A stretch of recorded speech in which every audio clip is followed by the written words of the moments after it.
Hi guys, welcome back to my channel. My name is Christian. I am a spiritual mentor. All of my content here is about healing you and helping you reach your highest self. If it's your first time seeing me, go ahead and like this video because I know you're going to like it already. Subscribe and turn on those post notifications so you never miss another upload. And if you already are subscribed, hey babies, welcome back. So today, everyone, we are going to be talking about what I do for the full moon. I almost forgot our affirmation card of the video. Let me go ahead and shuffle that while we get into what we're going to be talking about today. So I am not going to be talking specifically about the full moon that we have in a couple of days. This video, you guys are going to be able to watch for any full moon and get an idea of what you can kind of do for the full moon. So let's just go ahead and get into it. I'm going to start off with pulling a card for you guys. Remember to check the description box to see where you can book with me, shop with me, follow me, all of that good stuff. And I'm going to start being more active on Twitter, y'all. So I know I always say that, but make sure y'all follow me on Twitter because whenever I do tweet, it's a gem. So make sure you guys follow me on Twitter. All right. So the affirmation card that we have for you guys says, all my relationships are harmonious. All my relationships are harmonious. The back of this card says, when we create harmony in our minds and hearts, we will find it in our own lives. The inner creates the outer, always. When we create harmony in our minds and hearts, we will find it in our own lives. The inner creates the outer, always. Yes, I am claiming this because I really have recently learned, the relationships in your life really dictate your frequency. Let's get into it. So today, guys, we're going to be talking about the full moon and some things that I kind of do on a consistent basis every full moon. Now, you guys can choose a few of these things that call to you. You can choose them all. It's really up to you. But we're going to get into 7 things that I typically always do. So, of course, 7, of course. So let's talk about releasing. So first things first, release. There are so many ways that you can do a releasing. You can do a releasing ritual. You can speak it out loud. You can do candle work. You can do mirror work. There's so many different ways that you can release. I probably could do a separate video all about releasing, but some type of releasing for me is mandatory for a full moon. In the full moon, it's a space of reflection. It's a space of things being, brought from the darkness. It's a space of everything being illuminated. You're getting clarity, intuitive downloads. Typically, you'll have very vivid dreams and you'll see a lot of angel numbers, animal medicine, the symbolism is really on 100 when there is a full moon. So for me, I can't help but release because I'm seeing so many things. There's so many things that are coming to me I need to release. So definitely doing some type of release for the full moon is going to be great. There are a lot of different ways you can release. Like I said, you can literally write down what you want to release. If it's a person, you can write a letter to this person. Write it in the sense of I have released or I am so grateful to be releasing. Of course, you always want to say present tense like I am releasing, or you can even use the past tense if you want. I have released. I am so grateful to have released A, B, C, and D. You can do it that way. Like I said, mirror work. You can have a conversation with yourself in the mirror. Now, you definitely want to cleanse your energy before you do this with a sound bowl, with meditation, with a bath, something, honey. You want to cleanse your energy before you do this because I've heard from a lot of people that they have done mirror work and they have seen things that they haven't necessarily wanted to see about themselves, certain things that have been attached to their energy. If there's something for you to see, you absolutely will when you step into that space with that type of, intention. So definitely be mindful of that. Cleanse your energy first. Have a conversation with you in front of the mirror. Talk about what you're feeling, what you're experiencing, what feels invalidated, what feels overlooked, and just really give yourself attention, give yourself love. Release is also acceptance. So I would say just reflecting over grudges, reflecting over things that you have not accepted, traumas you have not been able to let go yet, and figure out why those things are affecting you and how they're affecting you. Now, this doesn't mean that on the night of the full moon, it's all going to be washed away, but the full moon gives you the benefit of, that kickstart energy to start doing the work. The full moon gives you the energy of, okay, I have this, all of these tools coming to me now. How do I want to apply it in my life? And then you'll go through the other moon cycles. You'll go through whatever you go through in your life. And then you probably come across another full moon where you'll be in a space to release something else. So releasing is always very, very big in a full moon. And if you have questions about releasing, you can definitely leave it down below. So the second thing that we're going to get into are baths and herbs and crystals that you can use in your baths. So I love taking baths. I grew up taking baths. We used to take 2 baths a day growing up. Sometimes I would take 3 if I wanted an extra one when I got out of school. Seriously, I grew up living in the tub and just preparing a bath, the bubbles, the salts, the herbs, the oils, the music, the candles. I remember there were 2 big windows right by the bathtub in my house growing up, and you can open the curtains and have the sunlight come in on you when you were taking a bath. Oh, it was beautiful. And a bath can be so healing. A bath bath can really put you back together. It can give you a lot of clarity. Like, I always have good cry sessions in baths. Like, I just love a good bath. So taking baths is something I typically do for my full moon, and I will coordinate the herb, crystal, oil, whatever I would like to use to what I'm experiencing in that full moon, and the sign of the full moon. I also would definitely recommend looking up on your birth chart and seeing if you have, we have a full moon in Virgo coming up. So where you have Virgo in your chart, you might see certain elements of the full moon being displayed in those certain areas of your life. So that's always something to look into as well. And that can help you further just kind of pick, what you want to put in your bath. So some things that I typically use in my bath: chamomile. Chamomile is good for relaxing your mind, relaxing your body. Rosemary is great for just releasing challenging thoughts, releasing insecurities, and giving you confidence.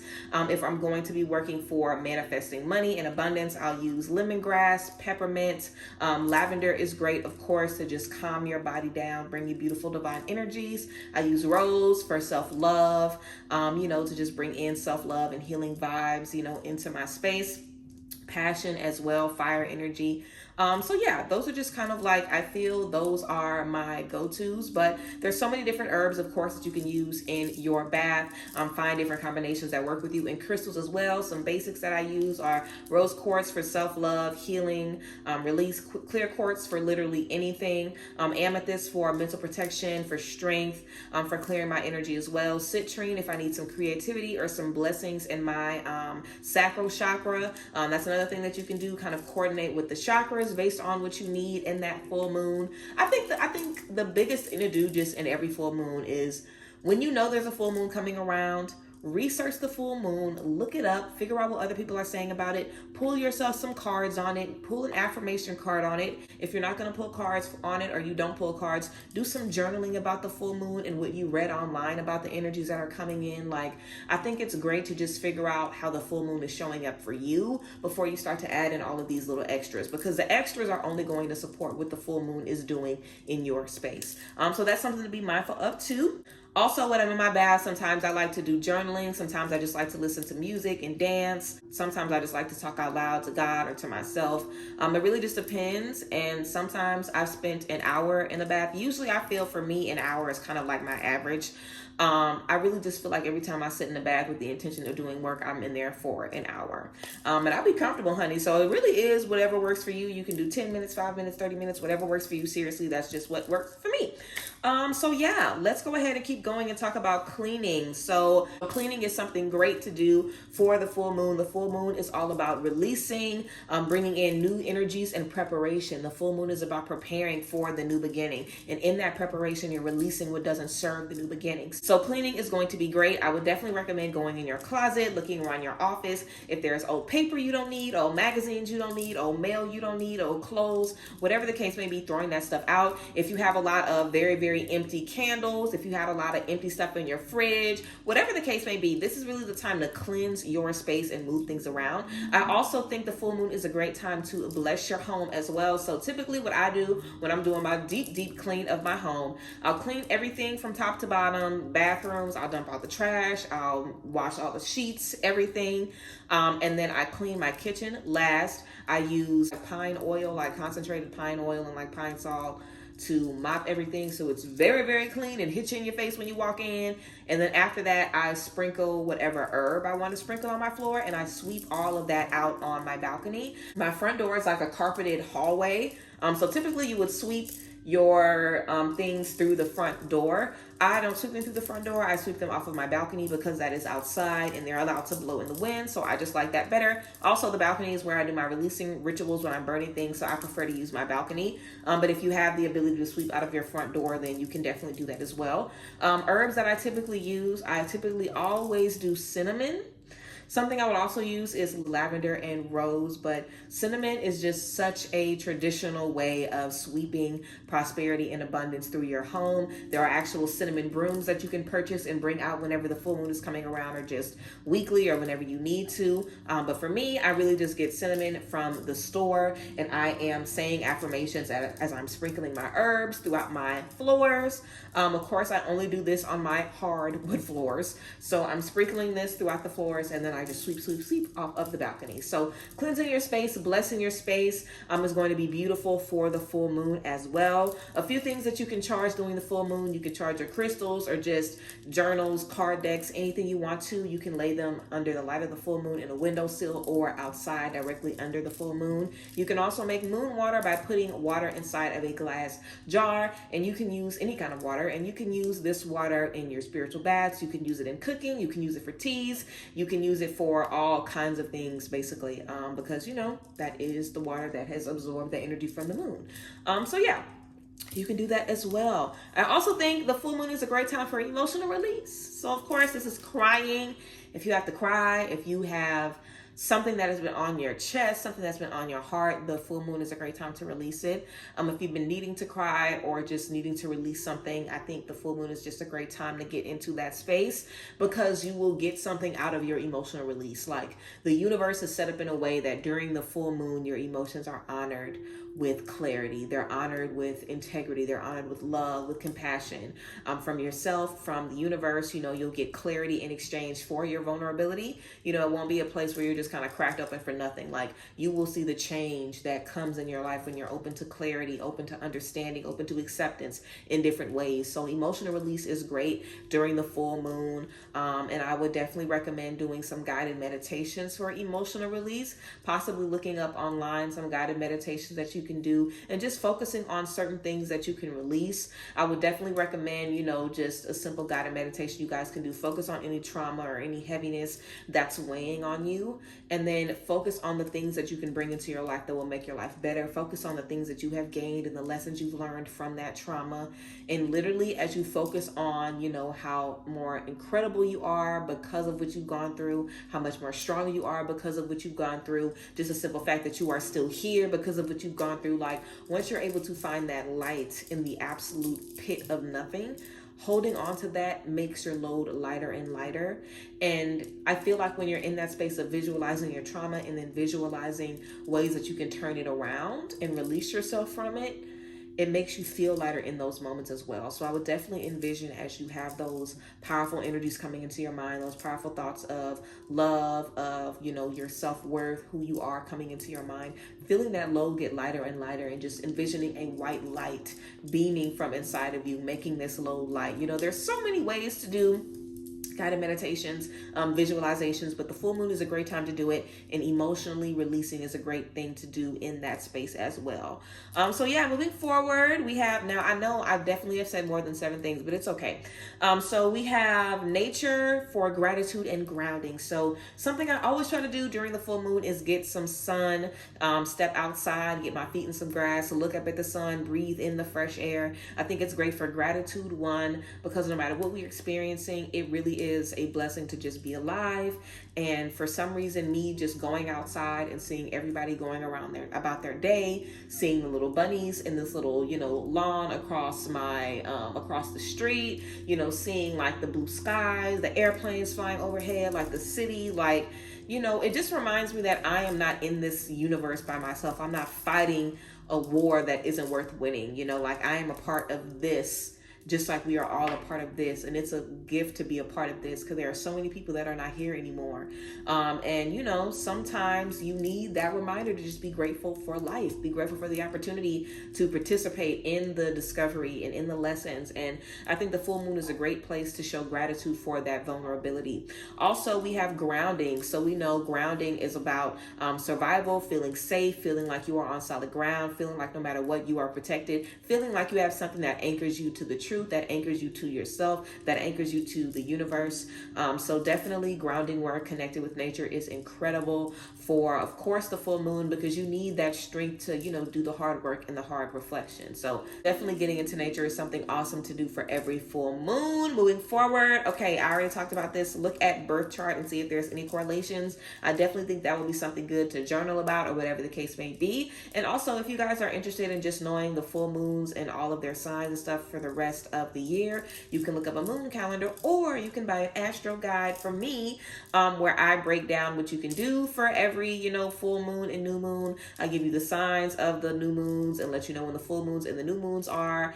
We talk about retrogrades, eclipses, literally everything. It sets you up to be ready to connect with the things that are going on in the cosmos. So I'll have the link to the Astro guide down below if you guys want to check that out. It's $15, by the way. Okay, so you guys can definitely check that out and get the Astro guide if you guys are interested in just, a comprehensive guide for the year of what you can expect in the cosmos. And again, the last thing I have on here is stillness with stress and rationalizing fear. So this is definitely the most important thing I feel I do in the full moon. Stillness with stress means when I am feeling stressed or overwhelmed, I am not going to overwork myself. I'm not going to bring myself down. I'm not going to make myself overwhelmed. I'm going to practice stillness in that moment, because I definitely think the full moon is a time when everything is being revealed, everything is coming to the surface, and it's easy to get overwhelmed. And if you're in that space where you're really connecting deeply with the full moon, and when you're in tune with the energies, like sometimes you can have a full moon and it doesn't feel like this. Like I feel like I'm getting LASIK through like razor claw fingernails. Like razor claw fingernails are scratching the first layer off of my eyelids and eyeballs and showing me something different. Like I'm definitely in a space where a veil is being lifted, and I'm glad about it. But it's definitely, just made me realize how important stillness is, because sometimes you really just have to be still, relax your energy, relax your mind, relax your body to really get into the tea, to really get into what's going on, to really get into how it's affecting you across the board. And I definitely feel it's been really beneficial for me, just practicing stillness, meditation, lots of self-love, doing things that I love, and just going with the flow. If something comes to my mind, thinking about it, talking about it, moving that stagnant energy around, and just being mindful of it as well. So yeah, and again, rationalizing fear. I feel like a lot of anxieties and different things that we're struggling with emotionally can come out during the full moon, because the full moon is poking at your emotions, your vulnerabilities, your intuition, your, divinity, the wistfulness that we all have that kind of separates us from one consciousness to the subconscious, just that part of the brain where like it all is bared, and that is where real possibility is. That's where real creativity is, but it's hard to get to that space. So I think we have a lot of anxieties and fears that kind of come up around a full moon, just because everything is coming up. And I think that rationalizing that fear is just the only key. Just talking to yourself and saying, hey, this is what it is. This is what it ain't.